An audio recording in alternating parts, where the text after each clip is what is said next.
quand j'étais à l'université, bien sûr, elle était enceinte. J'ai fait la proposition. J'ai fait la proposition. Si elle pouvait enlever la première grossesse, et elle était consentante, elle acceptait. Elle pouvait même refuser, mais elle a accepté d'enlever la grossesse parce qu'elle était d'accord. La deuxième grossesse, elle était encore d'accord et elle a enlevé. Elle pouvait refuser. Elle enlève. N'est-ce pas vous qui l'avez encouragé à le faire? C'est lui. Frère Roland. C'est lui qui l'a fait, c'est lui. Frère Roland, même si je l'ai encouragée, elle pouvait refuser. Est-ce qu'elle est obligée d'accepter? Elle n'est pas obligée. Maintenant qu'elle a accepté, elle allait faire ses avortements là. Maintenant, elle ne peut plus enfanter. On fait comment? Georges.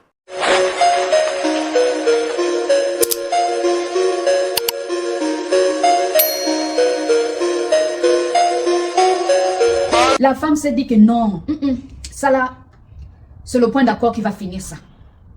Parce que j'ai cherché la solution, je n'ai pas pu. Ma famille m'a abandonné, tout le monde se moque de moi. Mais pourquoi on se moque d'elle? Commençons l'histoire. C'est quoi d'abord l'histoire? Notre soeur là, qui a la mèche, la perruque là, avec son mari qui a le chapeau, hein, celui qui a le chapeau là, le complet pagne avec le chapeau là. Ils se sont rencontrés dans le banc de l'école, quand ils étaient encore les petits, hein, depuis primaire jusqu'à en haut. Ils étaient copains et copines depuis la primaire, depuis l'école, jusqu'à... Ils ont fini, le mari a fini l'école. La femme aussi partait un peu. C'était le copain et copine. Jusqu'à après l'école, malgré après l'école, le mari ne trouvait pas encore du travail. Il est tenté de chercher comme tout le monde, hein, qui va à l'école, qui finit l'école, il a les diplômes. Maintenant, il cherche maintenant pour s'en occuper de sa famille. Ils ont commencé bien leur copinage, monsieur et madame. Jusqu'à le mari a fini, il est en train de chercher le boulot, c'est encore difficile pour trouver le travail. Et avec le petit brocole qu'il faisait là, la femme s'est dit que non, là maintenant, toi et moi, on va rester ensemble. Le problème de rester à la famille là, ma famille déjà, nous-mêmes on souffre. Avec le peu qu'on gagne là, c'est difficile, laisse-moi aller me rentrer avec toi. Si on va souffrir, nous deux, on peut souffrir, mais je ne vais pas te laisser. La femme elle-même, elle a pris ses bisakas. Elle a pris ses bagages, elle est partie rentrer dans la maison de l'homme. Mais l'homme se dit, mais comment tu vas venir chez moi et si toi-même tu vois que je suis encore élève, je suis en train de chercher le boulot. Le boulot, je n'ai pas encore trouvé le boulot. Tu vois même pour manger là, c'est les petits là. Et toi, tu viens encore rajouter encore ici. Et là de rester chez toi, si je trouve un peu, je te donne, je trouve un peu jusqu'à, on va organiser, après on fait notre mariage, tout ça. Après maintenant tu peux venir. La femme te dit, comment ça? Attends jusqu'à, tu vas voir le travail et on va organiser là-bas, c'est trop loin. Moi, je ne peux pas rester à ce côté là-bas. Maintenant, au cas où, si on entend, je suis chez moi à la maison. Et toi et moi, on continue toujours à vivre. Si je tombe enceinte, qu'est-ce que je vais dire à mes parents? Laisse-moi venir me tomber enceinte chez toi. Après, maintenant, on va voir ce qui va venir après. Comme le copain aussi, il aime sa femme. Tu dis, ok, viens comme tu es venu, bienvenue. Dans la souffrance avant que nous puissions vivre heureux. Il commence à vivre avec son mari, il commence à vivre avec le petit boulot que le mari trouve, un peu d'argent, il vient donner à la femme se débrouille, tout ça, comme d'habitude. Maintenant, comme aussi la grossesse ne vient pas, la grossesse est venue, la grossesse m'a dit, malgré vous êtes ensemble, hein, moi-même aussi je suis venue. Moi l'enfant, je suis venue. Donc nous serons à 3, allez que vous soyez à 2. Non, vous ne serez plus à 2, vous serez maintenant à 3 avec moi qui est au ventre. La femme dit au mari que, j'ai rien, hein. Tu sais quoi, je suis enceinte. Hein, tu es enceinte? Hein? Tu es enceinte? Oui, chérie, je suis enceinte. Le mari dit, oh, comment? Comment tu es enceinte? Est-ce que toi et moi on avait signé un contrat que tu te tombes enceinte? Toi-même, pour nous deux là, pour manger, c'est difficile. Pour s'habiller, on ne parle même plus. La maison qu'on dort là même, c'est catastrophique. Maintenant, toi, tu vas encore tomber encore enceinte. Pour que je fasse quoi? Qui t'a dit de tomber enceinte? La femme aussi répond que quoi? Papa, tu ne sais pas que quand nous sommes ensemble comme ça là, je vais tomber enceinte? Oh, tu sais, il n'y a pas l'argent, je n'ai pas encore des moyens pour prendre soin de toi. Et l'enfant qui vit encore, je n'ai pas encore, tu vois, matani, patati, patata, monter, descendre.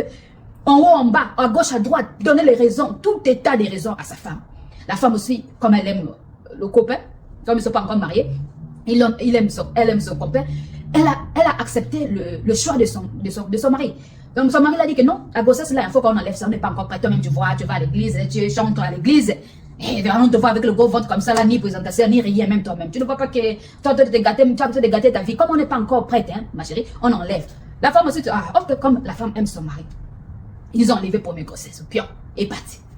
Parti, la grossesse est partie, elle est redevenue comme elle était avant. La vie continue. La vie continue.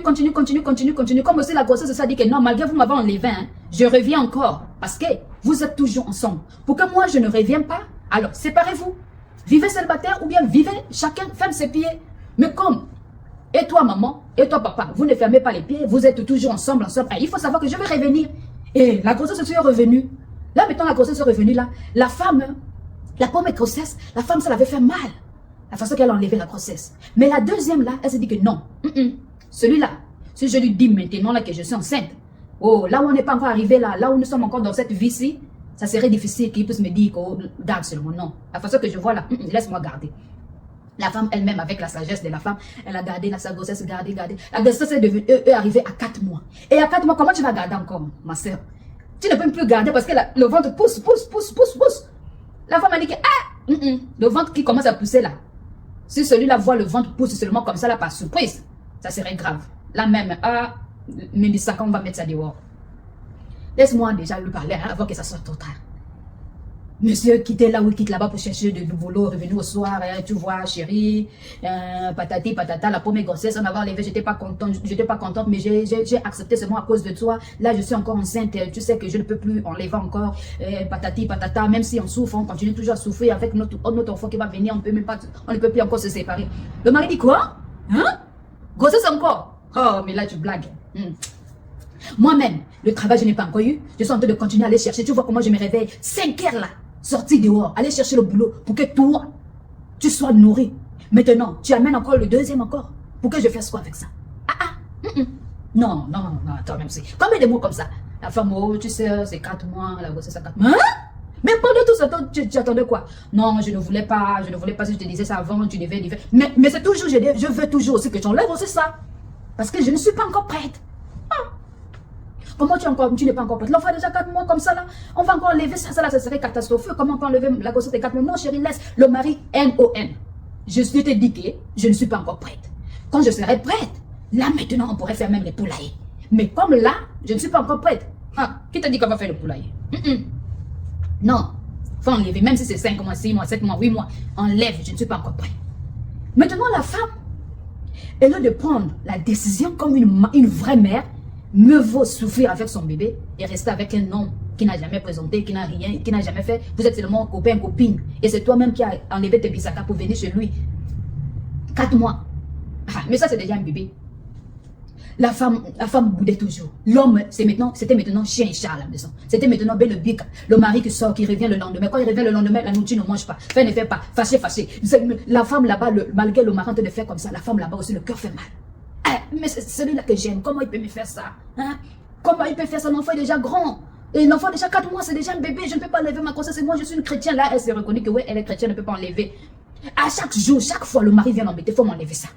Va à l'hôpital. Je vais donner l'argent. Le mari aussi a donné l'argent. La femme aussi, coûte. À l'hôpital, wow. À l'hôpital, là-bas, on lui demande, tu es venu faire quoi? Oh, je suis venu enlever la grossesse, là. L'infirmière lui demande, tu es venu faire quoi? Je suis venu enlever la grossesse là. Qu'est-ce qui s'est passé? Il n'y a pas le père. Oh, je ne sais pas là où le père est. Oh, la fille a menti. Oh, elle m'a violé. Je ne sais pas qui m'a. Ils étaient beaucoup. On m'a dit, je ne peux pas rester avec la grossesse comme ça. Il faut que j'enlève ça parce que je ne connais pas le père. On m'a violé. On t'a violé. Ok, c'est pas grave. Et combien de mois comme ça là? Oh, la grossesse à 4 mois. L'infirmière dit que non. Tu veux me donner le problème ou quoi? 4 mois. Mais reste avec ton enfant. Tu ne sais pas. C'est qu'il ou elle sera. Après. Tu ne connais pas son avenir. L'infirmière te de lui donner conseil. Tu ne connais pas son avenir, même si on t'a violé, ma soeur. Garde ton bébé. Couche là, comme tu peux. Tu ne connais pas le demain. Le demain appartient à Dieu. Qu'est-ce qui te dit que si tu gardes cette grossesse, peut-être demain, tu auras un bon... Les portes seront ouvertes. Peut-être ta vie sera changée à cause de cette grossesse que tu as. Même si on t'a violé, tu ne connais pas le père. Garde ton bébé. 4 mois déjà, c'est beaucoup. Tu ne peux pas prendre l'engagement de t'enlever ça. C'est beaucoup, ma soeur. Ça, c'est l'assassinat. Tu m'obliges d'assassiner ton bébé. Si peut-être c'était 1 mois là, on pouvait comprendre. Mais 4 mois, c'est déjà un enfant, ma fille. Si c'est ma fille ou si c'est ma soeur, je ne peux pas enlever ça. La fille, la femme est retournée à la maison. En retournant à la maison, a donné aussi le compte rendu au mari. Oh chérie, tu as vu là où tu m'as envoyé là-bas. L'infirmière a dit que non, je ne peux pas enlever la grossesse. La grossesse a déjà 4 mois, c'est beaucoup. Mais il faut que je garde. Je l'ai même montré qu'on m'a violé. L'infirmière, elle a refusé. Elle a refusé. Ok, comme ils ont refusé, c'est pas grave. Moi-même, je vais chercher la solution. Il y a une tontine là-bas. Une tontine là, c'est ça son travail. Son travail, c'est enlever ça. Enlever ça. Elle fait ça avec les médicaments du village. La femme s'est fâchée. Non, moi je ne vais plus boire. Ce qu'on avait enlevé là, ça suffit. Ça là, je vais garder. Je n'enlèverai pas. Même si tu vas faire tout ce que tu vas faire, ça ne me regarde pas. Mais ça, non. L'homme est sorti. Il est parti chez la tante là. La tante là l'a donné les médicaments du village là. Les médicaments du village, il l'a amené à la maison. Amené à la maison, il dit à la femme, bois. La femme, quand la femme a vu d'abord les médicaments, la femme croyait que c'est pour l'homme, hein, comme il souffre de dos. Hein, les gens qui cherchent le travail, qui travaillent le travail dur là. La femme croyait que c'est pour elle. Le mari dit que non, c'est pas pour moi, c'est pour toi. Il te dit que je ne veux pas cette grossesse là. Si tu veux que toi et moi on continue, enlève ça. Égale les médicaments, bois. Malgré la femme a fait les bazizaza, le mari l'a obligé de boire. La pauvre. À qui la faute? Continuons. La femme a bu. Dès qu'elle a bu, après 3 heures du temps, c'est quitté. Le sang coulait comme... Et le mari a eu peur. Le mari l'a pris, l'a amené à l'hôpital. Arrivé à l'hôpital, on dit qu'est-ce qui s'est passé? Qu'est-ce qui s'est passé? Non, maintenant là, ils ont menti. J'étais enceinte. Et j'ai travaillé comme ça, j'ai fait seulement le sang couler. Les infirmiers ont fait comme ils pouvaient. L'infirmière ont posé des questions. Non, madame. Ça, la grossesse. La façon du sang qui coule là, c'est pas la grossesse seule qui a quitté. C'est toi qui a provoqué.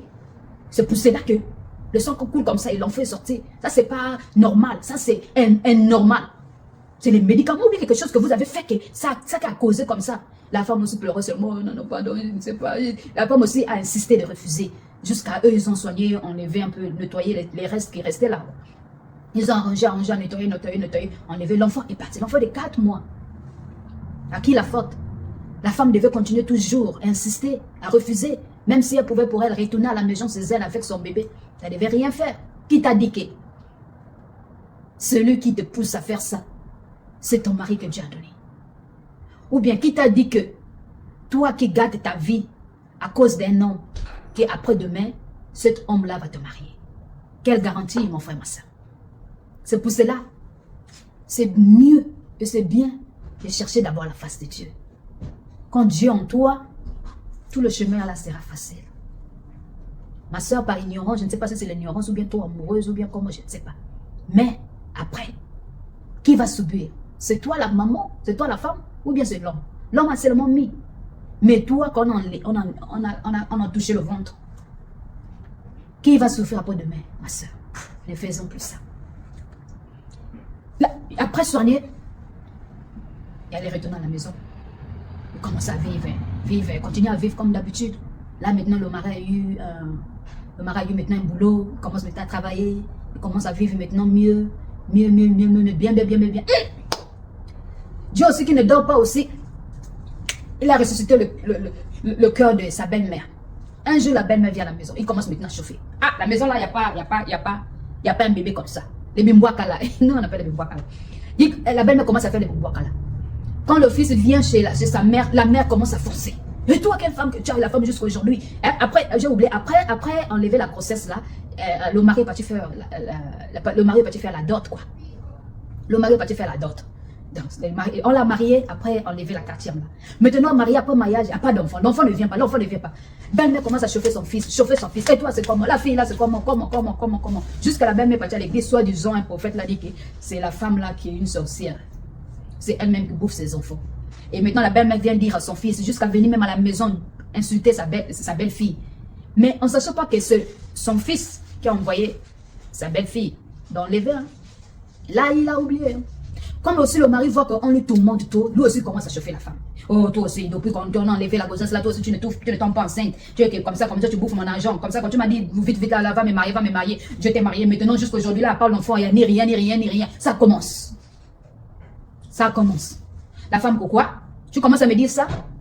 Quand tu m'envoyais, voyons, même les médicaments de village là, qui est parti prendre ça? C'est pas toi, c'est moi. Ce qui m'a forcé. Le mari, ça là maintenant, ça ne lui regarde pas. L'homme a oublié que c'est lui qui avait envoyé. Là maintenant, l'homme a oublié. Là maintenant, toi maman, tu commences maintenant à souffrir. Oh, tu n'as pas l'enfant. La femme maintenant commence à souffrir. Parce que comment on va faire?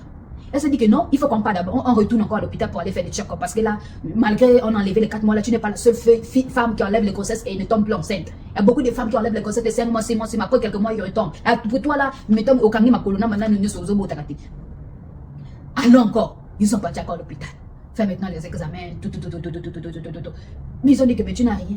Malgré ça, l'homme commence à sortir dehors.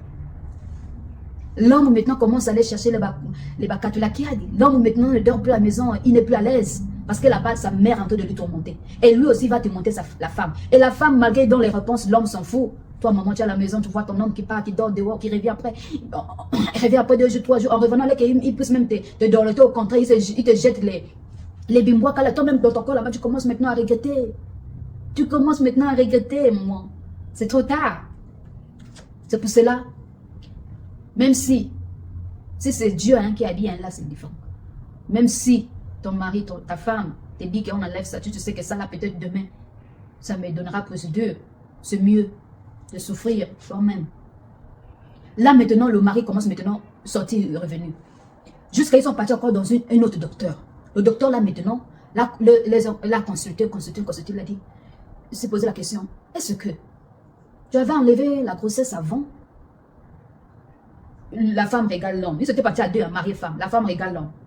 L'homme régale la femme. Et maintenant, vous allez faire comment? Il faut seulement dire la vérité. Là, maintenant, le docteur là a posé la question.